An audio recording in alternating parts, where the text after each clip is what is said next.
Hey, I'm Miles Stokes, and along with Jay Rachel Edidin, I'm one of the hosts of Rachel and Miles Explain the X-Men, where we talk about the ins, outs, and retcons of our favorite superhero soap opera.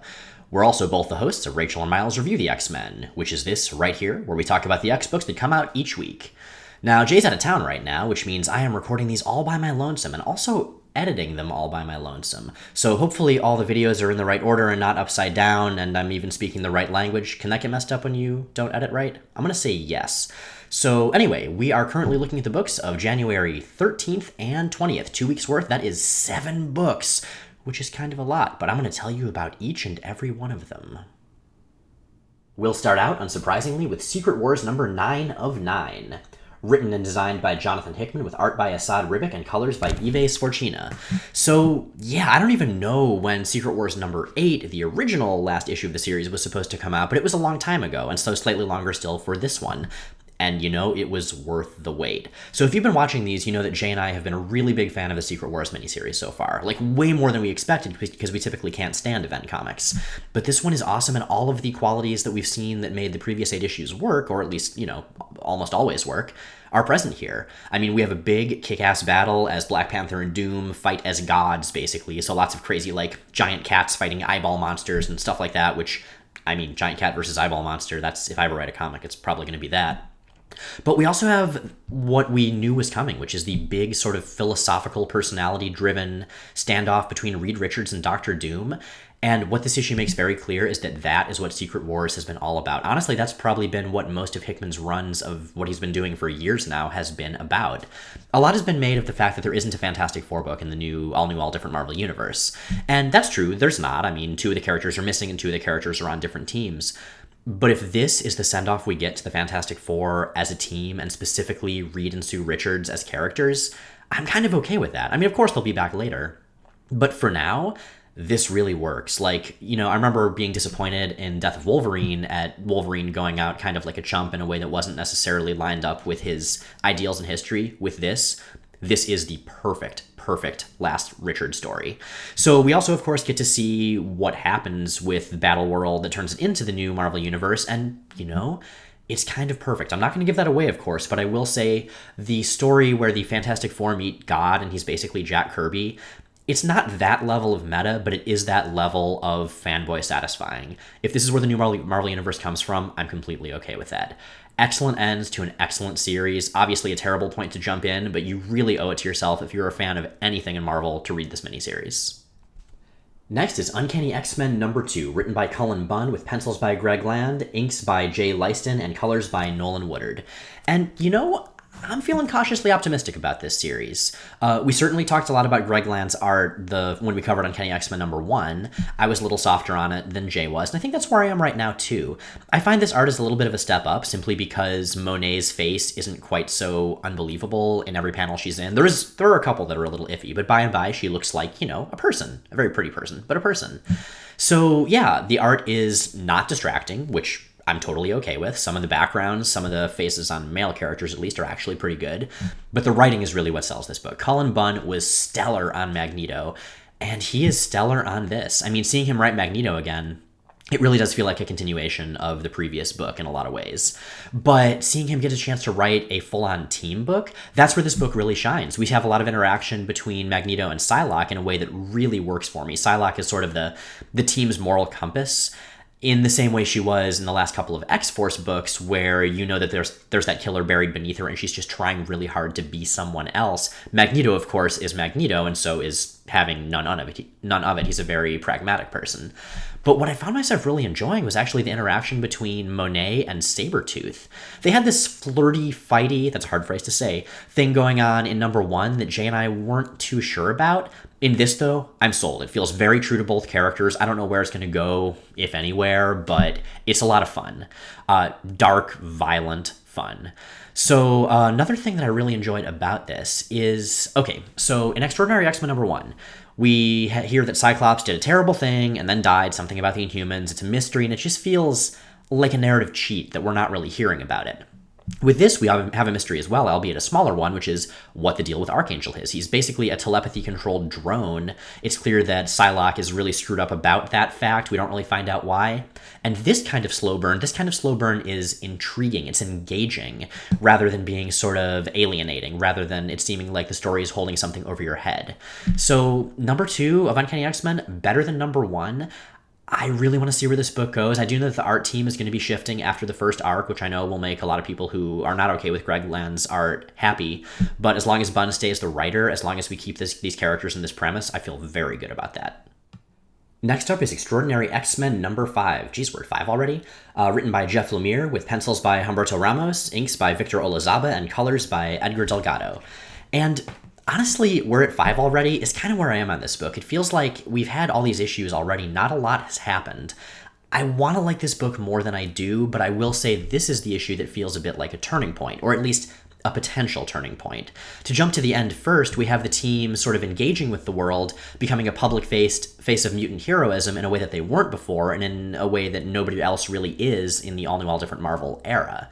So I dig that. They're even acknowledging social media, so nice. I know we talked to Kurt Busiek about that a while ago, about how the X-Men could work better kind of as a public outreach group. So we have a little bit of that. Still with lots of punching and explosions, I'm sure, but still. Humberto Ramos' art remains Humberto Ramos' art. I personally dig it. It gets a little more intensely exaggerated in this issue. I mean, there's one panel where Storm's hair is basically the size of Storm, although I guess if anybody can get away with that, it's probably Storm. But still, it works for me. I don't think we have as many clever panels or layouts as we might in another Humberto Ramos issue, but, you know, certainly perfectly serviceable and a lot of fun. Character-wise, this is an interesting issue because I know Lemire deliberately chose a classic X-Men lineup. We have a lot of the all-new, all-different team from, you know, the 70s who are in this, Colossus, Nightcrawler, Storm, etc. And that's cool. Seeing Colossus and Nightcrawler on a team again, being Colossus and Nightcrawler, a lot of fun. The new interpretations of some of the characters, though, I'm not so sure about. Nightcrawler as this sort of troubled, religious, broken swashbuckler, that's kind of cool. But Colossus as a brawler, a fighter, the heavy, that's not really the Peter Rasputin that I know, even after he went through all the Phoenix 5 stuff back in the day. So we'll see where that goes. I do enjoy Iceman as the one who's reaching out toward people who are a little bit scared of mutants and stuff like that. That's a good role for Bobby Drake, especially right now in his character evolution. So yeah, we'll see where the book goes. I mean, this first arc has been okay. Not bad by any means, but not great either. With the new premise of this being a team of actual superheroes again, that I feel pretty good about, especially in contrast to Cullen Bunn's Uncanny X-Men and Dennis Hopeless's sort of on the run, doing their own thing, all-new X-Men. That triumvirate of books could work really, really well if they hold to those premises. We'll see. Let's move on to All New Wolverine number 4, written by Tom Taylor with art by David Lopez and David Navarro, the Davids, and colors by Nathan Fairbairn. Guys, this book is so good. I think at this point I can safely say this is by a pretty wide margin my favorite book that had Wolverine in the title ever. Laura Kinney is an amazing Wolverine. She's an amazing character, and having her in the yellow and blue rather than just being X-23 has made her even cooler. All of that said, this issue is also an amazing issue. So it brings in Doctor Strange as a guest star, as you can see from the cover. And if you haven't been reading Doctor Strange, by the way, the current Jason Aaron, Chris Bachalo run, you probably should be. It's hilarious and weird and great. And this issue really brings in the tone of that book, which is something I enjoy. I feel like if you bring in a guest star and all you do is have them like use their powers and stuff, you're really missing out on an opportunity. Getting a chance to deposit Laura and the various Laura clones into Doctor Strange's world, into a Doctor Strange story, and seeing them bounce off of all of the bizarre magic and offbeat humor, it is a ton of fun. I mean, these are women who are very blunt in their attitudes toward the world to lesser and greater degrees, who in some cases are very angry in their attitudes toward the world. And so seeing B'Elanna shoot the hell out of a haunted wardrobe because it was looking at her, it's great! Seeing Doctor Strange react to the women is also really great, especially when he does so in sort of a less snarky, more serious fashion, because the fact is these are some really damaged characters, and Doctor Strange sees that and has an awesome conversation with Laura about it. The art by the Davids is basically everything you would want. I mean, To call art serviceable, it's certainly damning with faint praise, and that's not what I mean to do. What I mean to do here is to say that the art serves the story in the best possible way. It's not distracting, it emphasizes the tone that Tom Taylor is going for, and it brings in some of the feel of Doctor Strange in a way that other issues have not, by virtue of not being set in that world's tone. So, good stuff. This series is wonderful. If you're not picking it up, I don't know why you're not picking it up. I'm sure you have your reasons, and I respect them, but it's a really good book, and you should read it. Next is All New X-Men number 3, written by Dennis Hopeless with pencils by Mark Bagley, inks by Andrew Hennessy, and colors by Nolan Woodard. Speaking of excellent issues, okay, so I know I tend to be a very positive person, and sometimes perhaps to a naive degree, but this book, I remember telling Jay via chat that this book may be the most fun I have had with a single issue of a comic in memory. And it's true. This is exactly what I want out of All New X-Men. This is exactly what I want out of a comic book. Hopeless has these characters' voices down perfectly, has put characters together who haven't really interacted in the past very much in a way that's completely believable based on their backgrounds, but also novel. Mark Bagley's art has this sort of lighthearted but expressive tone that a Dennis Hopeless book should have. Everything about this works. It's firing on all cylinders. One of my favorite things about it, I think, is how much this team feels like a team. I mentioned even the new members work, and they do. Seeing Wolverine interact with Beast, it feels like she's been around for ages. You know, it's this sort of hot-headed fighter with bouncing off of Beast's more well-reasoned but slightly unsure of himself due to his being younger than other Beast nature. That works. Having Edie and Iceman hang out and Iceman get insecure about her being able to use ice powers too and her reassuring him, it's great. But unsurprisingly, the star of the book is young Cyclops, the Cyclops who's been lost in time for a while. This is his journey. He already had to deal with a world where the older him turned into basically a revolutionary leader who some were calling a terrorist. Now, as near as I can tell, that Cyclops was a terrorist. Seeing this young Cyclops react to that, seeing him be in some ways the face of mutant youth in a world where the older generation has screwed everything up, it's not hard to draw parallels to youth activism right now, especially of the environmental sort and political sort and economic sort.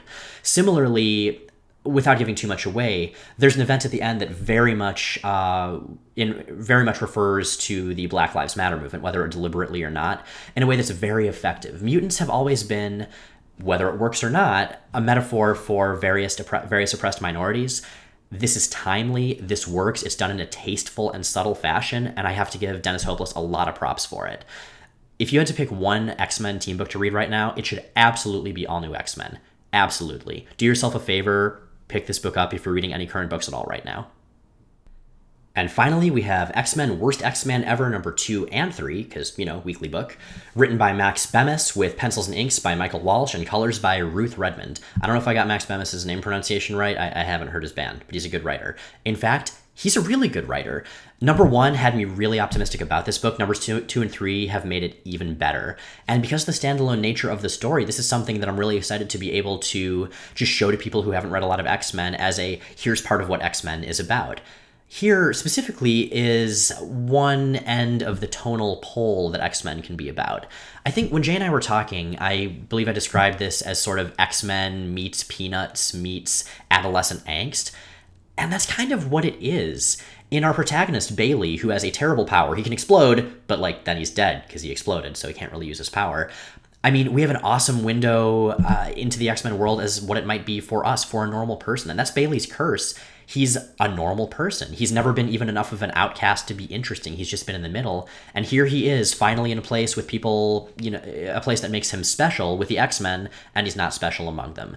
It's really poignant, it's really sad, but it's also really funny. And that mixture of bittersweetness and humor really works for me, especially with the pacing of Walsh and Bemis. I mean, the art and the writing complement each other incredibly well. I do actually want to give Walsh a shout out specifically for the feel of the art.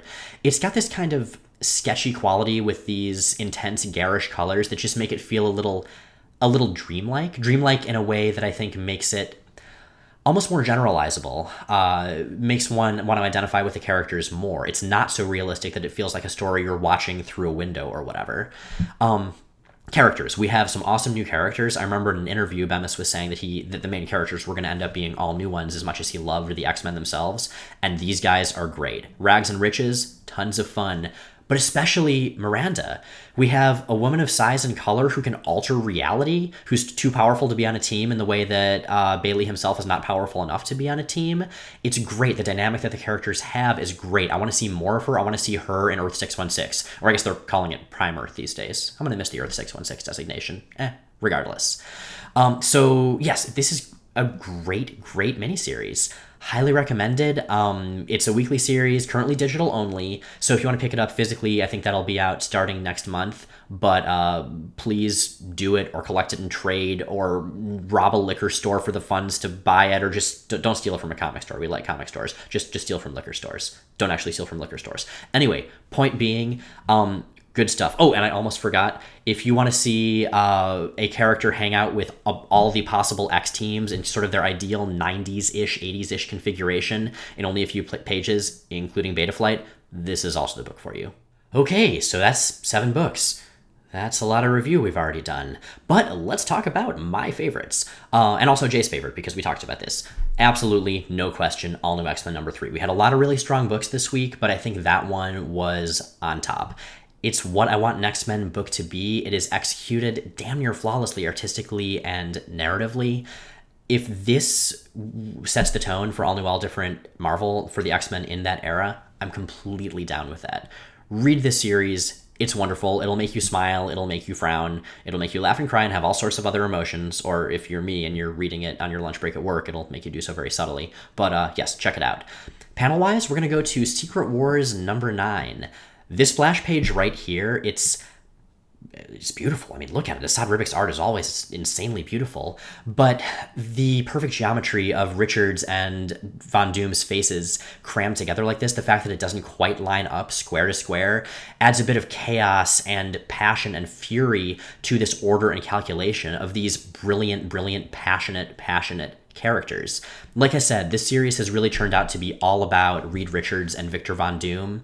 This page sums that up beautifully. I want this on my wall. I want this on my door, except then there'd be a giant Reed Richards Doom face staring at me every time I went through it. Maybe not, but regardless, pretty great. Okay, so that was a lot of things, but we are all done, so thank you very much for watching. If you like these reviews, you should check out the main thing that Jay and I do, which is Rachel and Miles Explain the X-Men, our awesome podcast that comes out on Sundays at rachelandmiles.com, iTunes, and Stitcher. This time we are doing some New Mutant stuff. Illyana Rasputin is going to try to kill Forge. There will be a couple of strange standalone issues. It's a lot of fun, and everything continues to steadily build toward Inferno, where it's all going to go to hell and be very sad and very awesome. So check it out. These reviews and our podcast and basically everything we do X-related and many things we do X-unrelated are all made possible, like Rent, by our awesome Patreon supporters. We seriously would not be able to do any of this without you guys. If you'd like to support us and you're not already, please check out the link at the top of rachelandmiles.com. We would really appreciate it. In the meantime, I will see you next time with fewer books and one more person as Jay comes back. Take care. So Jay said this was their twin brother Mike, and Mike would keep me company. I'm not so sure. Honestly, I think I kind of miss the broom.